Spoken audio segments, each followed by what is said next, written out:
In this episode, we talk to clothing designer and fabulous chef Jay West.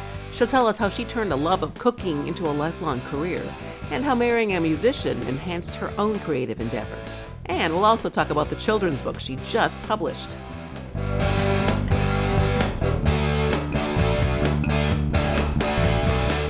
Hey there, I'm Maria. And I'm Stephanie, and we're your hosts for Creative Conversations with Generation Jones. A podcast where we interview real people of a certain age who have been living a life of creativity. Some do it for a living, and some do it because it fills their soul.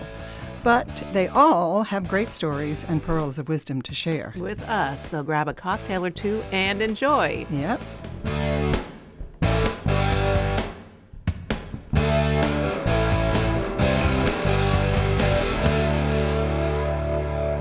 On today's episode of Creative Conversations with Generation Jones, we'll be talking with J.C. West, Jill of all trades, entrepreneur, designer, chef extraordinaire, and now an accidental author.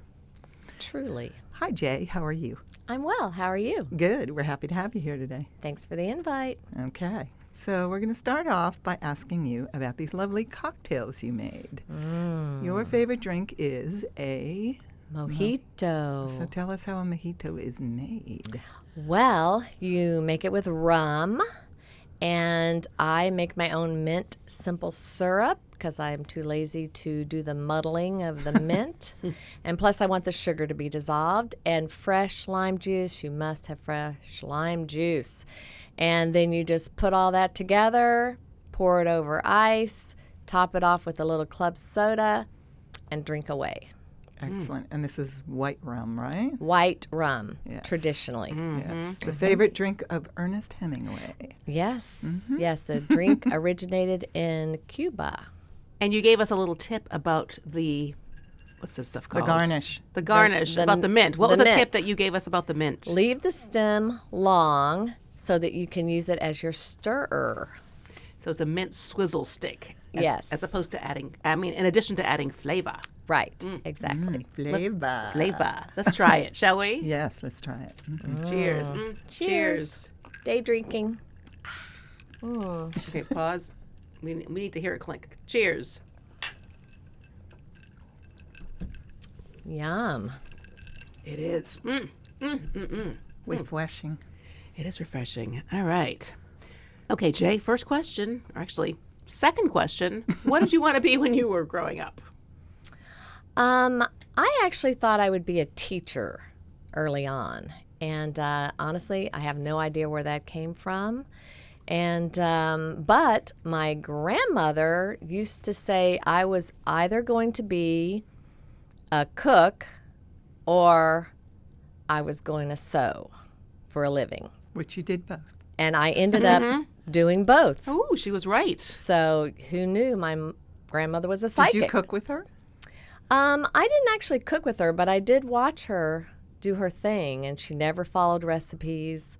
It's a pinch of this, a pinch of that, the whole 9 yards. So, Was there anything funny that you made with her?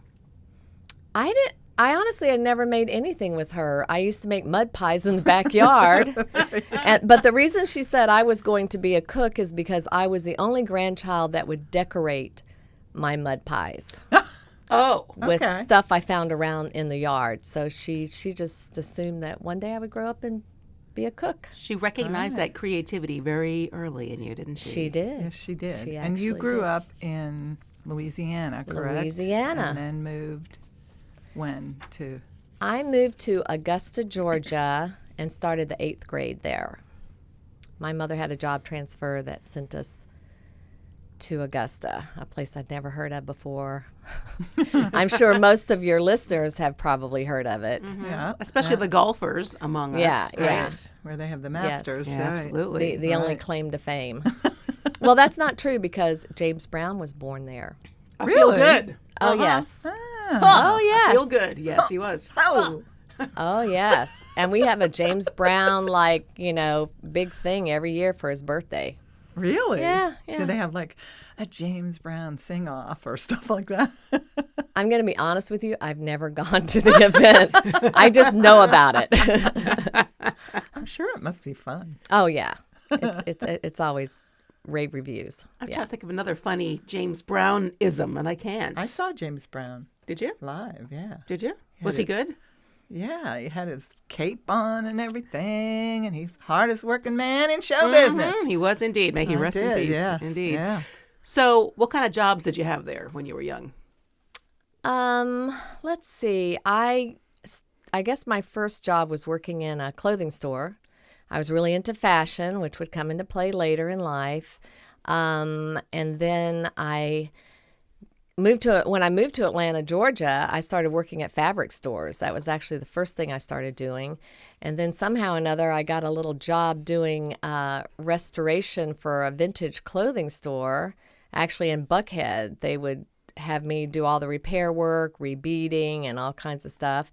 And then from there, I got involved in costuming somehow or other, and that's how I met Miss Stephanie. And where were you doing costuming? In theaters? Right. It was theaters. And I had a little clothing store in Little Five Points, and it was right around the corner, actually, from Seven Stages. And a lot of those people would shop in there, Kauai. Yeah. And one day they just asked me if I would be interested in doing some costuming. And so little did I know what I was getting into. And I said yes. And so it just kind of snowballed from there. So let me ask you this. There's a story that you told me a long time ago about after you moved to Atlanta and you went back to see your mom. Oh, my goodness. Are you talking about The pot story. Yes. Oh, Please do tell it because it's so funny. do tell. Oh, my gosh. Okay.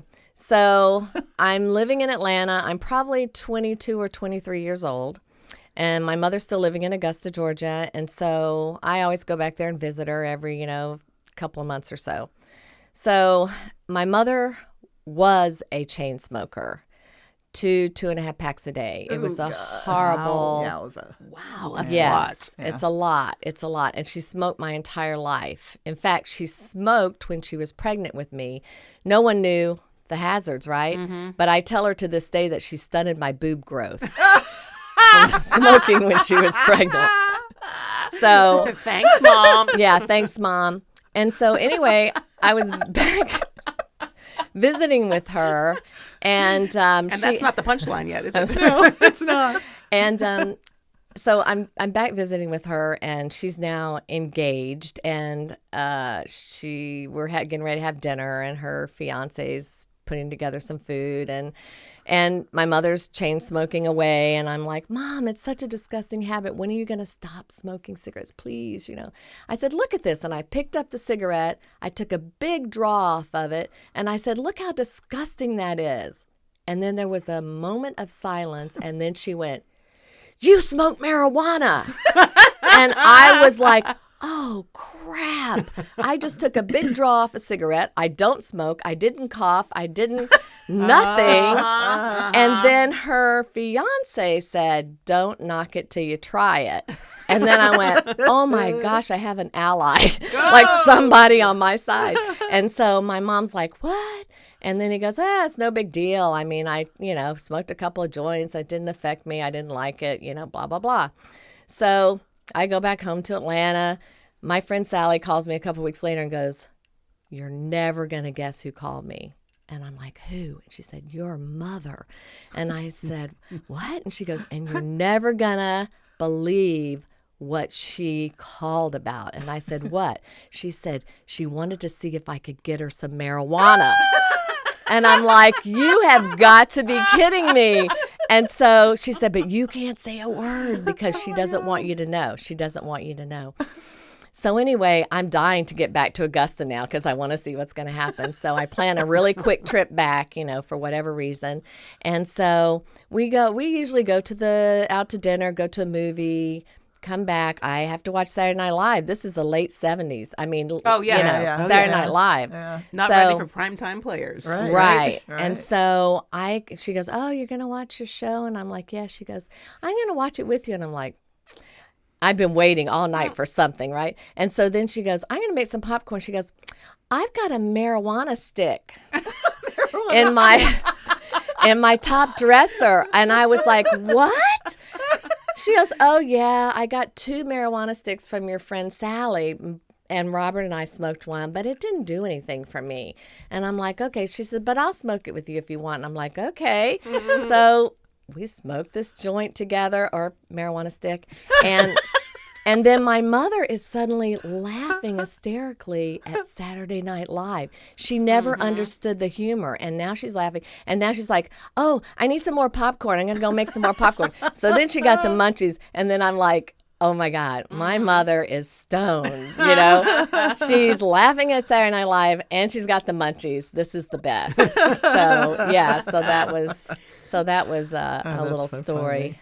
So funny. Good story, Mom. It's a good one. Yeah. Now, when you first came to Atlanta, you came to Atlanta because of a person. I moved to Atlanta with my then boyfriend, my future husband, now ex-husband, Andy West, who was in a band called the Dixie Dregs. The Dixie was eventually dropped, and it was just the Dregs. Right. Yeah. They were hot back then. They were very hot back then, definitely. She's like, Yes. So after you and Andy broke up, you were with Michael Keck, who was a part of Mother's Finest. Another band. But I am not a groupie. Oh, come on. I'm not a groupie. Really? No. Groupies hang out around the bands. I was actually with the band. There's a super groupie. There's a fine line. There's apparently. a fine line between the two. You were almost famous, huh? I was almost famous. Yes, definitely. How many years were you in and around the band scene? Let's see. Well, I was with Andy for about 7 years total. After the band broke up, we ended up having some issues and ended up going our separate ways, although we are still friends to this day. And then ended up with Michael for about 5 years after that. So... Did you play music? No. Okay. But you were not a groupie. I was not make that clear. No, not please. A groupie. Let's make that very clear. Stay away from that G word. Why do I keep saying it? I'm not a groupie, in case my mother listens to this. Do you have any fun band stories? Oh, gosh. I don't know if they're kind of risque stories mostly. That's fine. Yeah. Well, I don't know. I can tell some clean stuff. Yeah, fine. Find one. One that's not too bad. No pumping stomachs or, police raids or anything like that. Or maybe. Oh, maybe. Well, that could be exciting.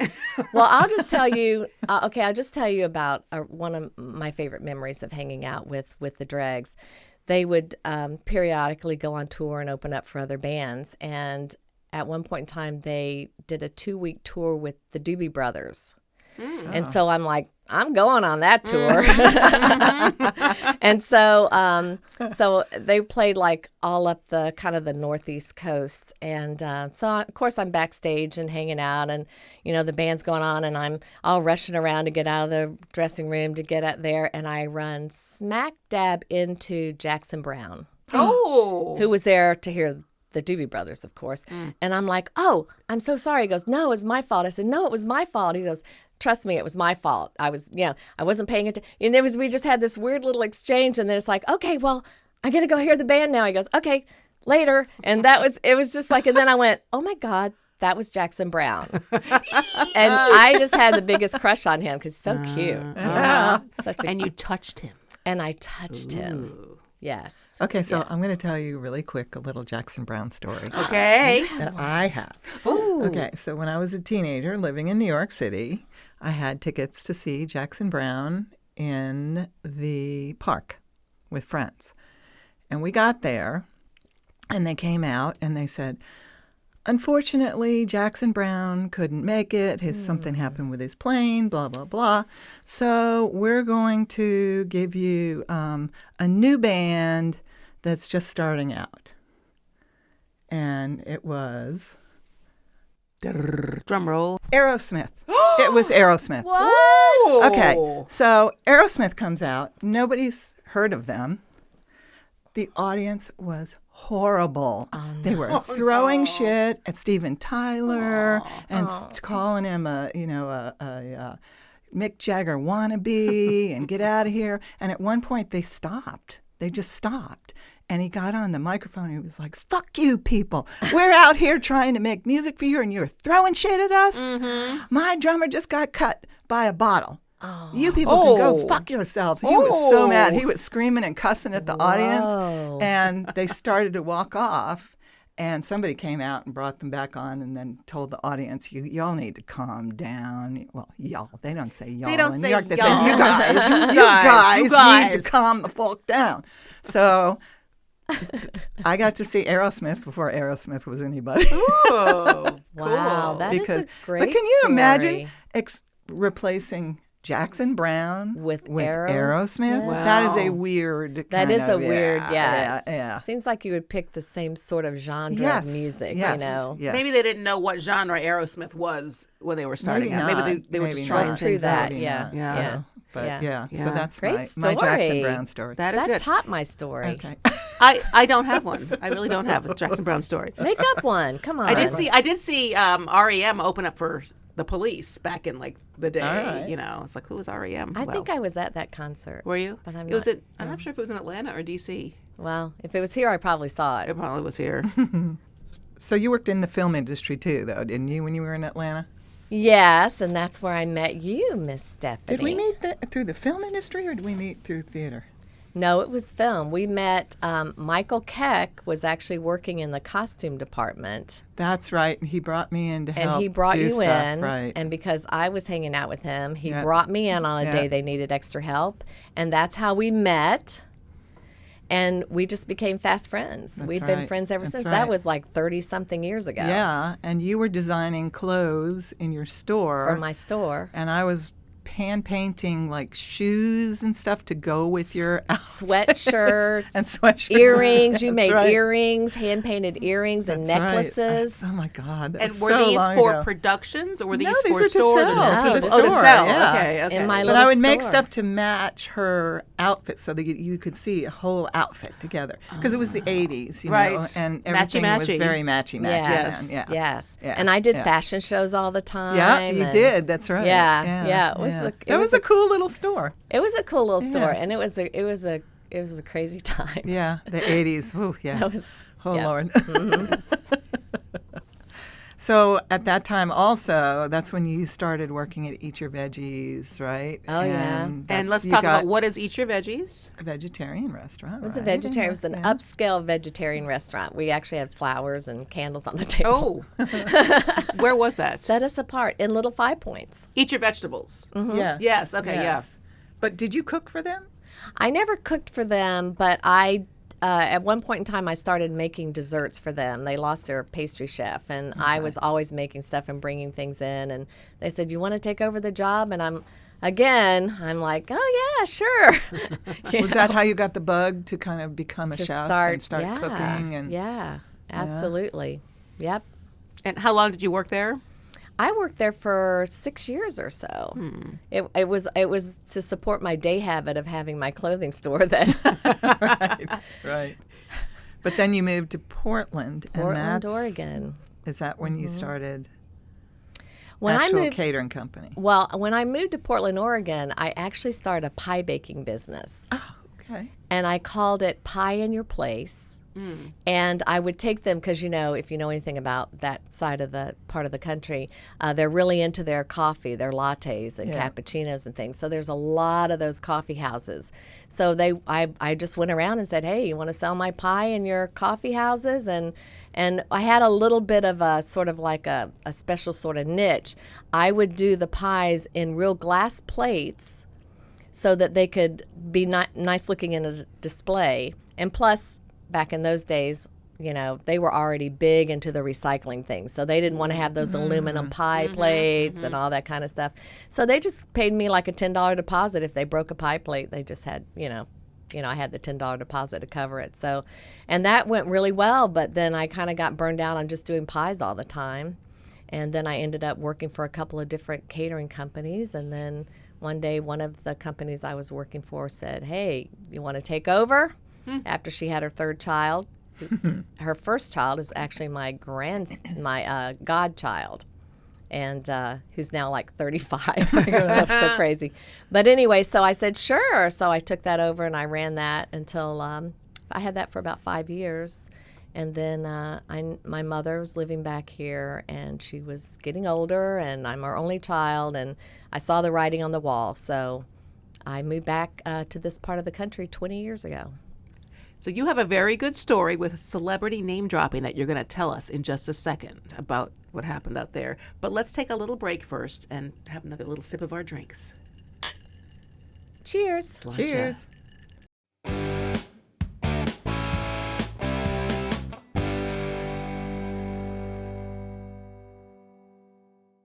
Speaking of cheers, why don't you go ahead and tell us your fun celebrity story?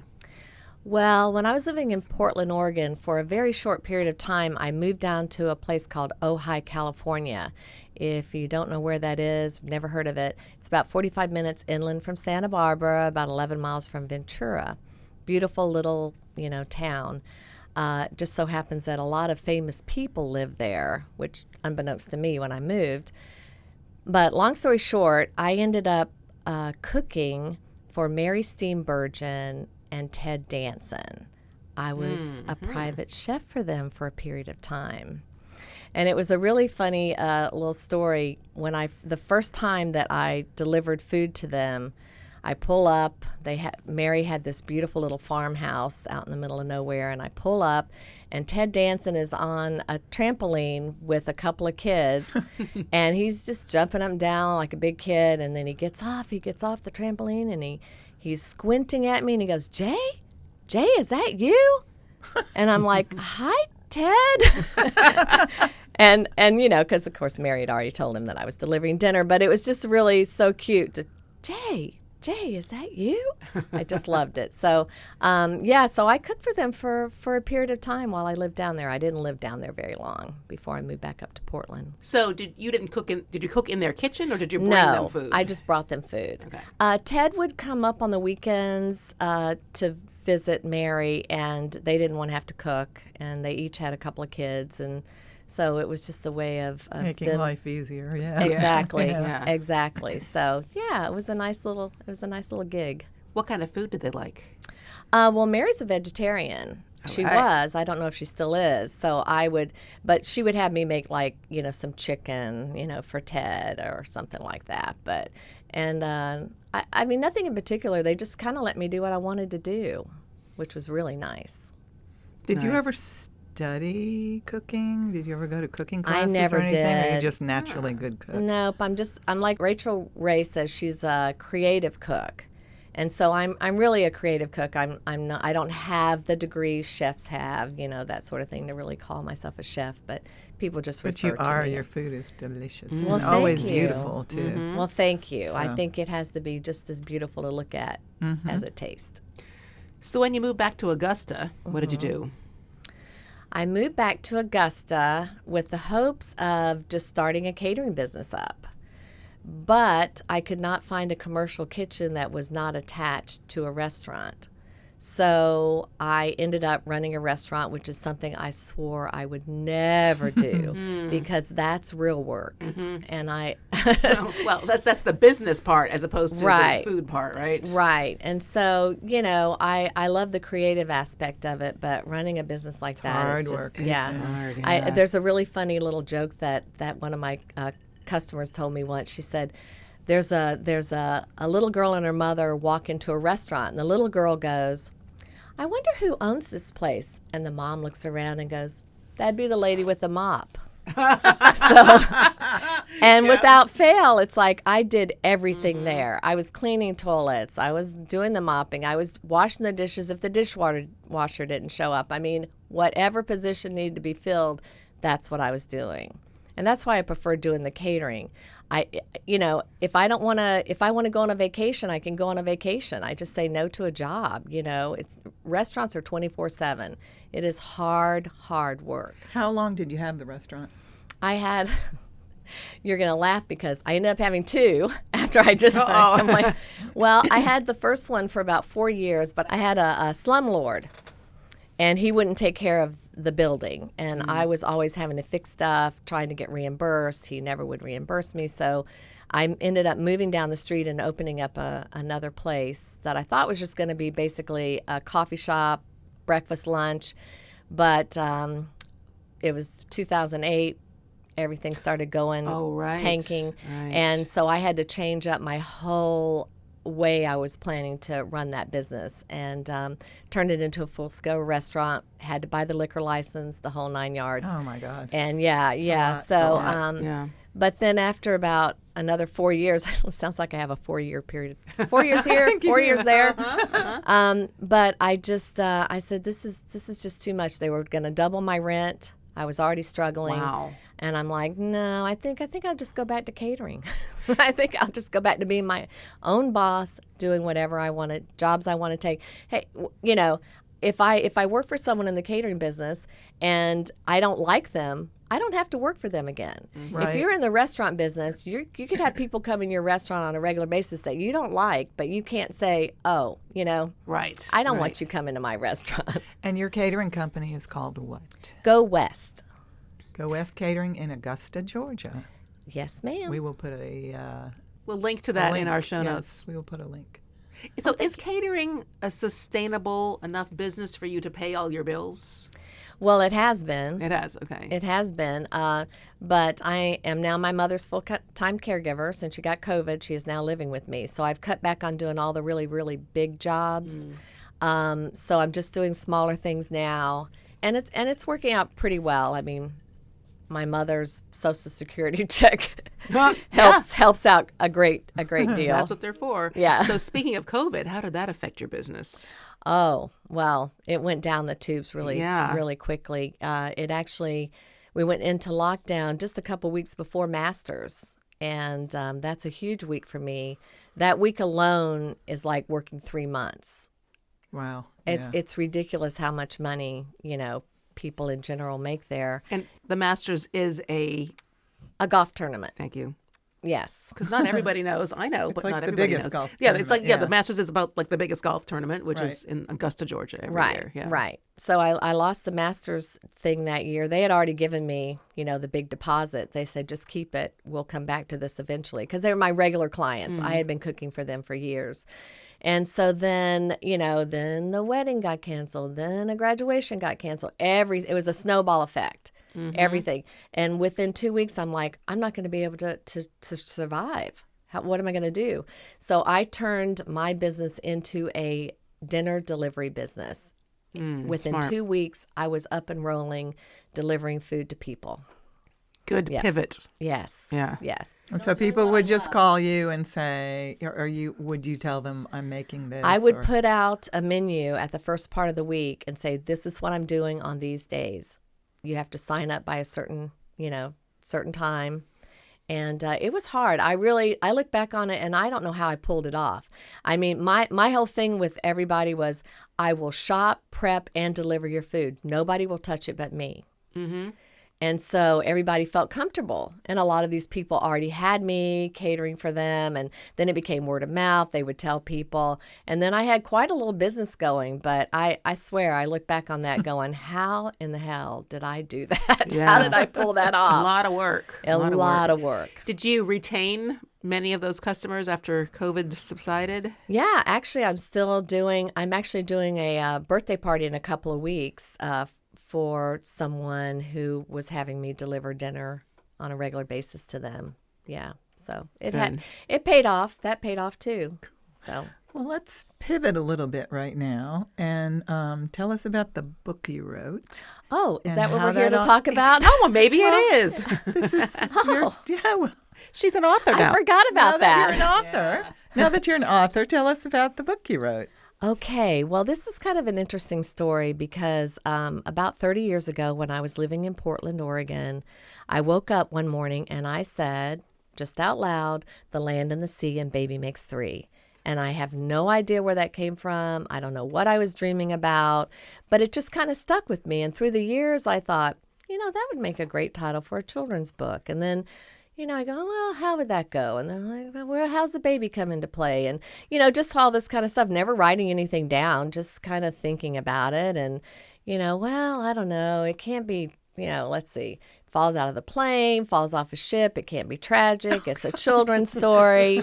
So, time goes by, and then I'm living in Augusta. I don't have children, so therefore I don't have grandchildren, and all my friends were in that stage of their lives. And I was feeling a little left out and a little sad, and a friend of mine suggested I nanny a child. And I thought, oh, I could do that.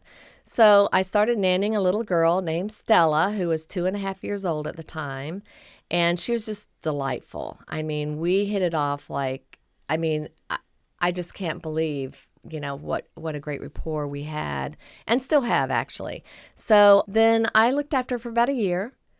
Then the pandemic hit, and it was like on a Friday, I was like, bye, Stella, I love you. Bye, Jay, love you. See you Monday. See you Monday. Monday never came. Mm-hmm. And then I didn't see her for like a year. And it was hard on me because all of a sudden it's like I had... You got attached to her. I did. It's like, of course. It's like I had a grandchild that died. That's what it felt like, I cried myself to sleep sometimes. It was a hard time anyway because there's so much loss, right? Yeah. So one day I'm talking to Stella's mother and I'm like, how did you come up with the name Stella? And she goes, well, we knew it was going to be a girl. About 2 weeks before she was born, I dreamt about a sky full of stars. And so I woke up and I told my husband, we're naming her Stella for the constellation. And I thought, oh, well, that's a great little story. And she was always wearing little dresses with stars on them and T-shirts and stuff. She really was a little star.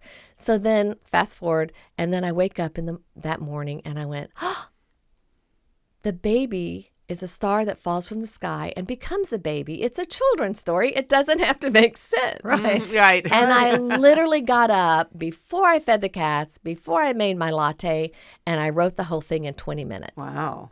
With very few edits, just some grammar stuff. And so then the hard part was finding someone to illustrate it. I even checked with Miss Stephanie here, but she said it wasn't anything she thought she could pull off. So, because I love Stephanie's artwork, so she's one of the first person I would go to.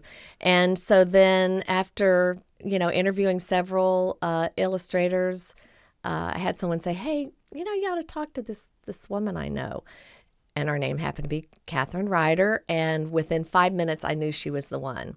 And we were like two peas in a pod. Her illustration is perfect. It's perfect. We got each other. She knew exactly what I wanted to do. And lo and behold, now there's a book. And you self-published it? I self-published it. And I self-published it because I didn't think I could take 200 rejections. And also I wanted to get the book out before Stella graduated high school. How old is she now? 6.5. Okay. Yes, 6.5. And so she is so precious. And when we had the book release party, I had her come and she signed books with me. Oh, she practiced and practiced signing her name. Cute. And so it's so cute because there's about 30 people out there that have books with Stella's name in them, and who knows, because who knows what's going to happen in her life. She may be somebody really famous one day. Not for the book, but for... And tell our listeners how they can find a copy of your book. Oh, yeah. Well, it's available on Amazon.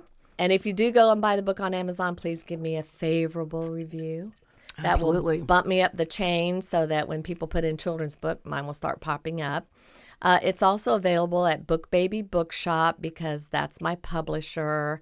I hear that it's at other outlets as well. So it's a wonderful little story. Thank you so much. It has a feel of what adopted children go through. Well, interestingly enough, to me it does. Yeah, it has the. Well, it wasn't the purpose, but I have friends that have adopted children, and that was their take on it. Mm-hmm. And I'm like, oh, wow, well, that's interesting, and now that's what I see. Mm-hmm. And that's a good way to market. Do you market it to adoption? I haven't. You're going to help me with that, right? I am. Yes, okay. I am. Yes. You've done very well with your marketing, I think. You've been on all the local shows, and I do think I'm a pretty creative person, and so I think I've come up with some really great ways to promote the book, and I hey, it doesn't hurt to ask. People can say no. I've been on 3 local TV shows in my area. I've been on a radio show that's syndicated. I've got a book signing coming up next week. And now a podcast. And now a First podcast. of many, I'm sure. I know. That's why I say don't burn bridges, because you never know who might can help you out later in life. Exactly. Right. That's right. Who would have known Stephanie would be sitting here? Who and we'd knew be that doing big a- old doofus? That's true. So, what would you? Do you have any other plans going forward creatively? You want to write another book, or? Well, when I tell people I've written a book, they go, "Oh, you wrote a cookbook." I'm like, "No." They go, "Oh, you wrote a book about cats." I went, "No." And then I say, "I wrote a children's book," and they went, "Oh." That's the furthest thing from their mind. But probably, and my mother wants me to write a book about her bird, her blue-fronted Amazon bird named Baby, who knows me by name, by the way. He calls me Jay. Uh-huh. Jay. Yes. So I can't get rid of the bird now because he knows my name. Right. So it's like... And the cats don't go after the bird. And the cats don't go after the bird. They're mesmerized by each other. The bird's mesmerized by the cats are mesmerized by the bird. But for some reason, they're like, okay. How many cats are there? 6. Okay. She's a cat advocate. She's a brings cat. in. Go for it. Yeah. I cats. try she to has find always homes. brought in Oh my cats and finds homes for them, gets them spayed and neutered. And, Good. But you've if always I been really can't good at find that. them a home, well, I've already Yeah. been feeding them and taking care of them. What Yeah. am I going to do? Turn them out? Right. You know? No, Right. I'm not. So. You have a good heart. So tell us the story about David Sedaris real quick. Oh my gosh. Okay. So my book club was reading Happy Go Lucky by David Sedaris, and he came to Augusta, Georgia. And we're like, oh, let's go. So everybody, we all got tickets. We couldn't all sit together because at that time, he had already, it wasn't a sold out show, I wouldn't say, but it was close. But anyway, so everybody brought their book to have him sign, except I didn't bring mine. And so when I'm going through the line and everything, I'm like, I forgot my book, you know.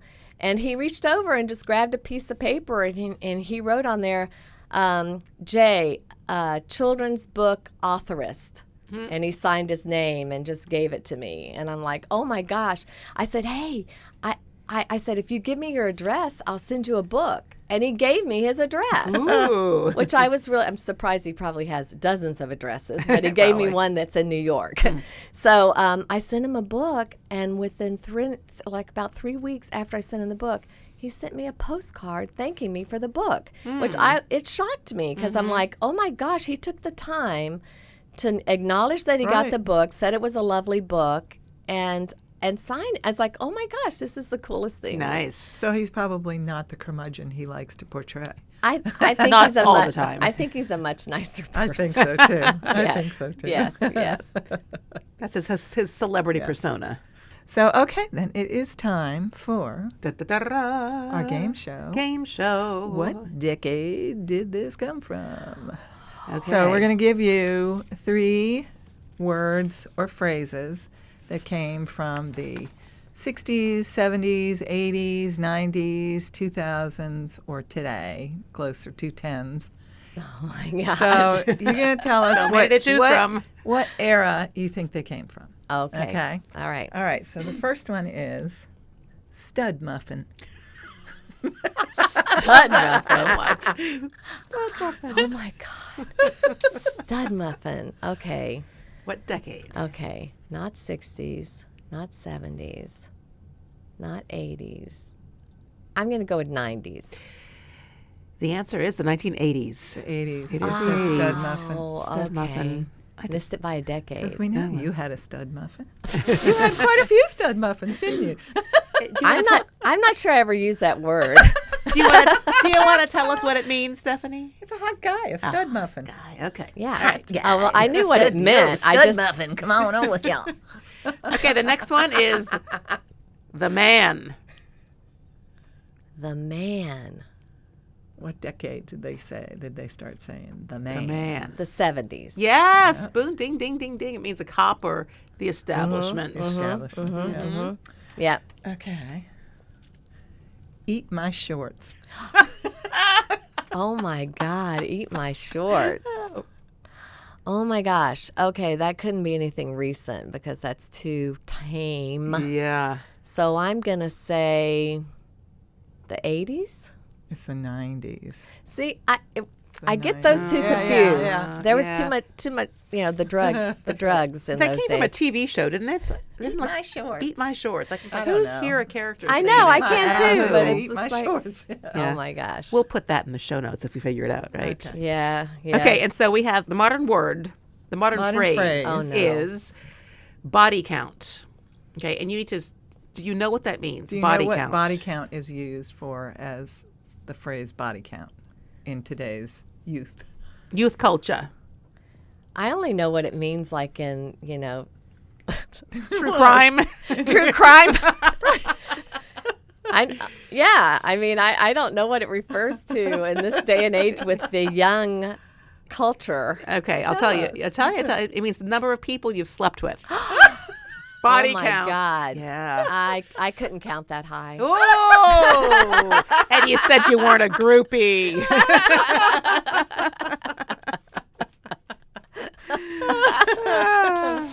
Well, thank you, Jay, for being on the podcast. Oh with my us. gosh. Your Yes, book- thank you, Jay. Your book is delightful. We encourage Thank people to look at you. the link in our show notes and go ahead and make a purchase for yourself, for your kids, or your grandkids, or maybe just even for a gift for someone. Baby shower would be good. Right. A baby shower Right. would be good.